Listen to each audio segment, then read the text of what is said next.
Kia ora koutou. Here we are at the next video about negation.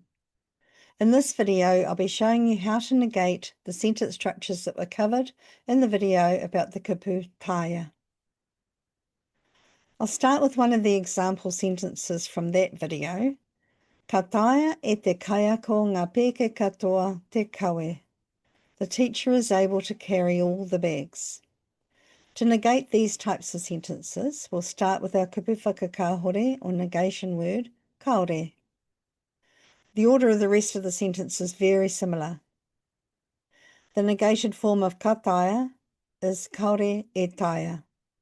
Next comes the kupu e and the kaimahi, which is the teacher. And then the rest of the sentence remains the same.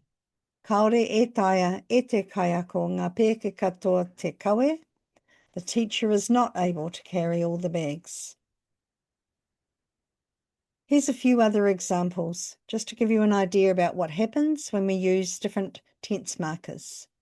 I've negated each of the sentences here to show you the different tohu wā and their partners that we learned about in playlist number 4. I've highlighted the kupu whakaka partners in orange. Ka taea e au te omatere, I'm able to run fast. Kāore e taea e au te omatere, I'm not able to run fast. Kua taea e ngā kaihikoi te maunga te piki ake. The hikers have been able to climb the mountain. And the negated version, kāore anō, kia taea e ngā kaihikoi te maunga te piki ake. And the last one, I taea e rātou tēnei ata-ata te mātakitaki. Kāore I taea e rātou tēnei ata-ata te mātakitaki.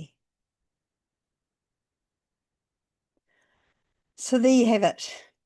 Negated sentences using the Kupu Taea. I hope you found the video helpful. E mihi atu ana kia koutou katoa. Hei kona.